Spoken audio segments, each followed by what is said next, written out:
Mic check.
What's up, everyone? It's your boy Mastermind here for All Cannabis Live. Welcome back to another episode. Happy Memorial Day weekend. What y'all medicating on? Make sure you do me a favor and smash that like, subscribe button. Today's show, we're going to jump in, talk a little bit about the breaking news we got here that Congress to ban Delta-8 THC products, a major 2024 Farm Bill update. So I posted a blog post about this. This was breaking news. It was all over the internet, all over the different marijuana websites about how they passed an amendment in the House under kind of like one of them things where they ram a bunch of bills together. And what they're going to do is basically ban any intoxicating cannabinoids that are hemp derived. So that's your THCA, that's your Delta-8, those type of products. And that's what they're trying to do. They're trying to close a loophole that allowed companies to make lots and lots of money off of synthetic products. Like Delta-8, to make a story short, it involves a process of adding an acid to CBD plant material, converting it to Delta-8. THCA, not as bad. But again, the thing with THCA, what I've had people tell me about it, I haven't had the same experience, but people say that the effects of THCA are short lived. I'd like to know if you've tried THCA products. Do you use THC products or Delta 8 products? And how do you think they stack up to real cannabis products or products that are quote unquote deemed real cannabis products? I think all this stuff is still cannabis products. I think that they're, trying to make something simple more complicated just in time for rescheduling cannabis. We talked a little bit about that last week, about rescheduling cannabis, not descheduling it, which would be much better because rescheduling it to a level 3 doesn't make cannabis legal. It still will be illegal on a federal level. Descheduling cannabis would be in line to making cannabis legal by taking it off of the DEA drug list altogether. But that hasn't happened. The public comment period has begun, so that means you can submit your comments to the DEA. I haven't got that information all the way together yet, but I will have it on my site hopefully. Um, and that's the goal, is get people to get comments in. There's going to be people who are against this. So we have two different things happening right now. We have the rescheduling of cannabis on a federal level. We also have Congress trying to complete the 2024 Farm Bill, which is due for it's overdue for an update. I know a lot of people are very familiar with the 2018 Farm Bill, which everybody basically says legalized cannabis in some way or shape or form, um, and created this gray area market that a lot of people are operating in right now. One thing they didn't mention in none of the stuff I read, did nobody say anything about seeds and clones? So, I mean, don't seem to be concerned about that at all. So that's good news there.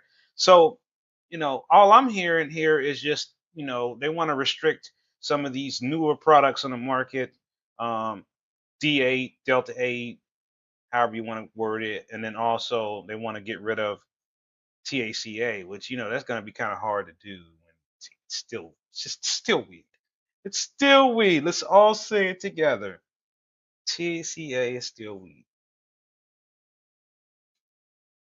If you want to know more about THCA, I did post a link to my most recent blog post where I try to break it down a little bit better. I'm trying to get better at these blog posts. It's been one of those weeks where I didn't necessarily get things set up the way I wanted them to be, but I mean, here we are. Here we are. As far as I normally would show you what's going on with the garden, but today I'm not able to do that because I just didn't get a chance to make any videos for it. But lots of great things happening. Definitely looking forward to showing you Larry Cake 2.0 coming soon, coming soon. And I can't wait to show you some of the other stuff. I did finally put my stuff in flowers, so I can't wait to finally post some Frosty Flake pictures. Frosty Flakes. I need a strain called Frosty Flakes. Maybe I'll create one myself. Frosty Flakes. Yeah, I don't even have my hat right now. I don't even know where it's at. It's here somewhere. And I'm just sitting here with Miracle. Miracle's here with me right now. We're just chilling out in the kitchen right now. And so, I'm gonna pull up the comments here and kind of just see what everybody's been saying. Sup, Ken Ambassador. Lynette, Ace Slay No More. Delta can involve acids. They don't always. Well, in order to achieve Delta-8 in a more organic and natural manner, that would mean that you would have to let cannabis sit for an extremely long period of time. So, most companies don't see that process as being profitable. Therefore, the fast track way is to use the acid. Okay, and so when you worked for a Delta-8 company for a year, Slay No More, did you observe anything that seemed a little bit out of place or odd to you, or did you feel like them pouring acid on plant material was normal? I mean, or they didn't use it. Some people, I mean, I try to understand Frosty the Snowman. I'm just trying to understand it because at the end of the day, you know, it's still always a learning process. As far as with Delta-8, all I know is that whenever I tried Delta-8, it made me very sleepy, and it did have a funny taste to it. So I can't say that all producers of Delta-8 are pouring acid on it because I have no way to prove that scientifically. But we do know it is a common practice amongst the Delta-8 market for them to do that. Yeah. Okay. I have not yet to see anyone show me anything that's labeled non-solventless Delta-8. I don't know if they would label that or not. I just feel like the thing with Delta-8 is, um, some companies might be operating correctly and doing everything right, and other companies are just, doing whatever, and there's not really any kind of compliance to it. There's not really any enforcement on it, and I think that's kind of what the Congress is kind of alluding to. Is just, there's really no guidance on it. It's kind of a gray area, and there's been a lot of people who have had negative experiences with the Delta-8 products. For me, I haven't had any negative experiences with the Delta-8 products. All I know for sure, I know my dog's toy, is that they definitely make me sleepy. If you've had Delta-8 products, I'd love to know what you think in the comments as far as the effects. How's that garlic cookies hitting you, Lynette? Is it hitting pretty hard? Come on, dog. What are you doing? Hold on, man. Let me get your toy, dog. Watch out. How did it get under there? You psyched me out. The toy ain't even under. She psyched me out. The dog toy's not even under the chair. She just made it seem like it was under the chair. See, dog, just doing stuff. This dog. So yes, it's one of the things where I feel like a lot of people don't really care about Delta-8 unless or THCA unless you're in a market where that's all you can get. And there are markets like that, Kentucky, for example. I mean, they're going medical, but they don't have any operational retail storefronts where you can buy things besides Delta 8, THCA, or other hemp derived cannabinoid products. Um, but there's so many different things being put out there, and there's so many people that just, you know, aren't educated. But there are a lot of people. Even when I did my expo, I met several people who were very knowledgeable about hemp derived products. And a lot of them told me they wouldn't touch the Delta 8 stuff, which I was kind of surprised. I thought that was going to be like the main thing they was trying to sell. But actually, in reality, they were pretty well against Delta 8 products for the most part. But other things they were certainly open to. And again, I still think there's a lot to learn about these products and these different intoxicating cannabinoids that are hemp derived. I do think it gets very confusing when you see a package that is sold at a head shop that says 100 milligrams of THC, but in a very fine print it says total THC is 0.03%. And when you think about it, how do you try to reconcile what we're seeing at the head shop versus what you're seeing at a dispensary? Is this just a matter of labeling tricks, or is it really that I'm buying a gummy at the dispensary and it's really only got zero point 0.3 THC in it, and I just don't know any better? Or is it vice versa? Or is all of it just BS and there's really not hardly any THC in any of this stuff?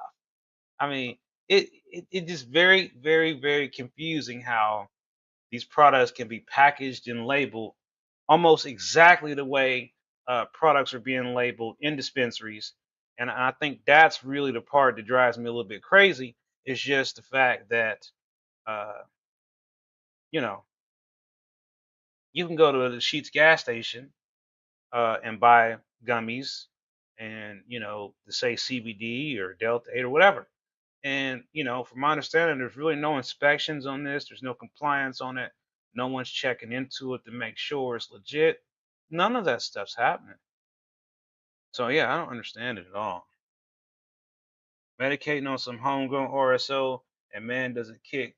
Got 20 milliliter out of a half of two plants because I tossed the rest due to mold. Yeah. All right. All right. Uh, okay, man. Well, check back in when you see he's at 4% battery. You got to charge up.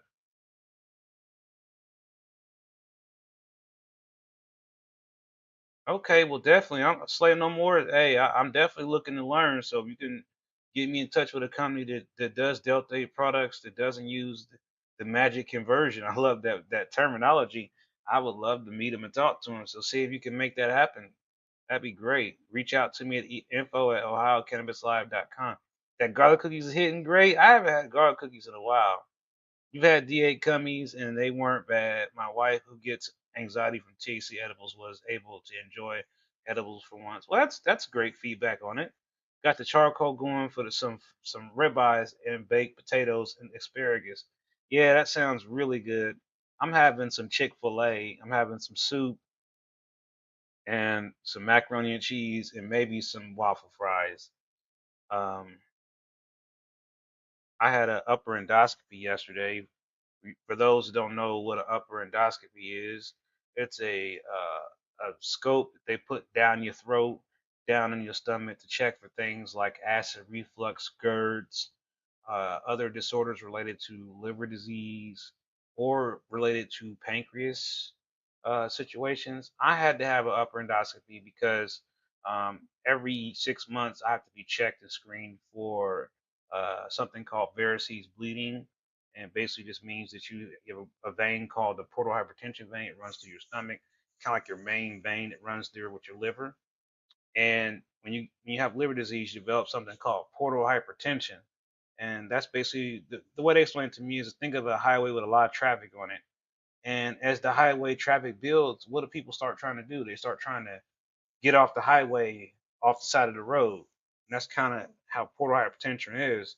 There's a lot of congestion and traffic in your vein to where sometimes traffic starts splitting off they start punching through, that starts creating internal bleeding. Very scary stuff. People with cirrhosis are most likely to develop portal hypertension and varices bleeding. Thankfully, I have not had varices bleeding, so I'm glad that that hasn't happened to me. Um, Chronic pancreatitis is a different condition. It's still connected. Your liver and pancreas all connected. Found out last year that I had chronic pancreatitis. Everybody knows what happened last year, so we don't need to revisit that. But also, um, just got it reconfirmed again that even though I had a procedure and all the stuff I went through, uh, still have chronic pancreatitis. So it didn't go away or anything. It's just at a point where like this mic is. Put this in. I don't know. Some things you're looking at stuff and you're watching it and you're like, man, why is dude's mic like all the way over here?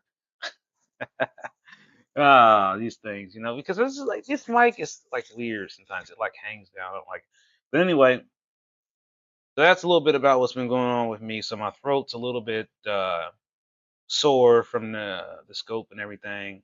But basically nothing major there was detected. Everything's pretty much uh, the same as it was before for the most part.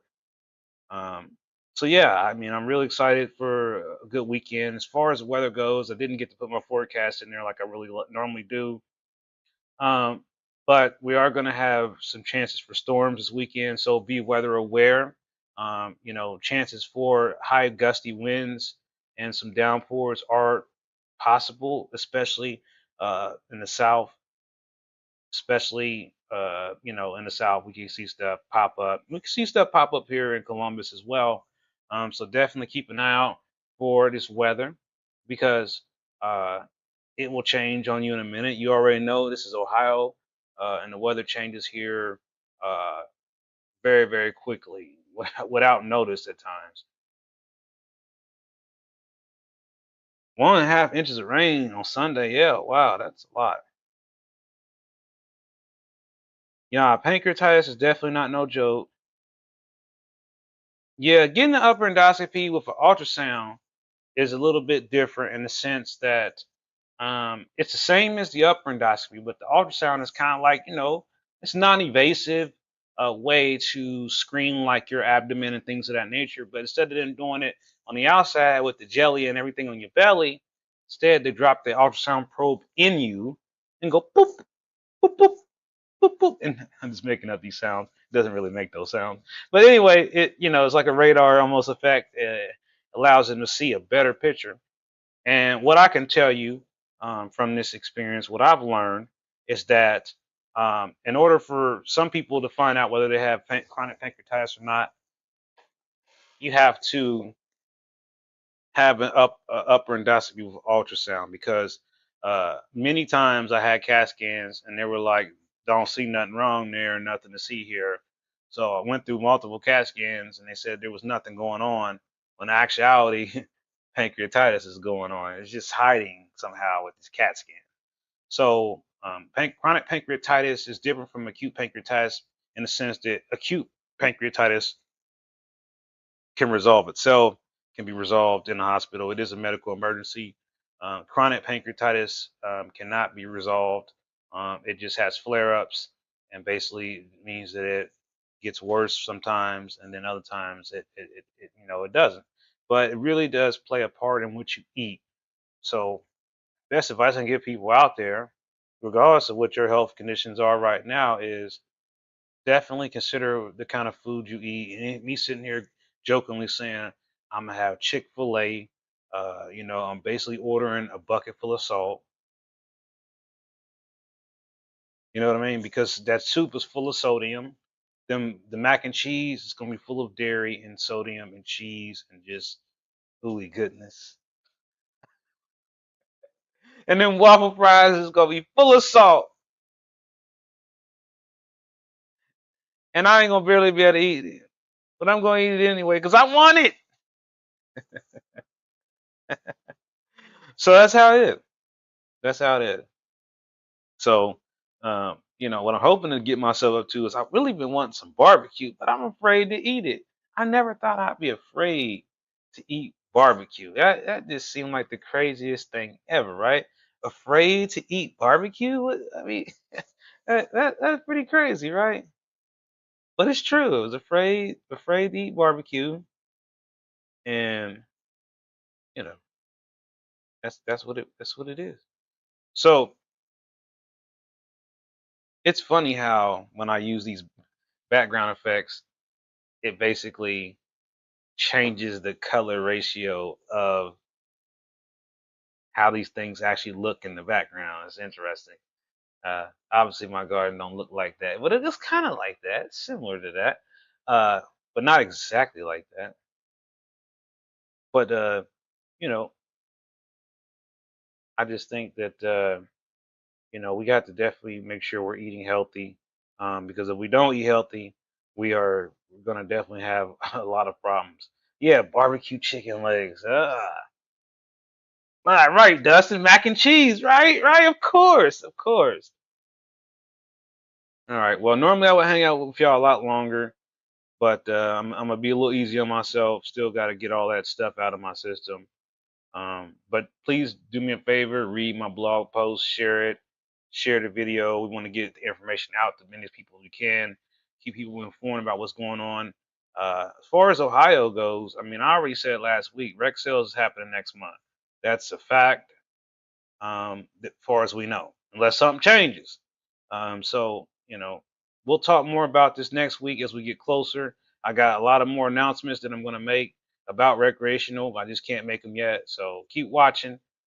Be sure to share the video with your friends and family. And I'll see all of y'all on the next stream.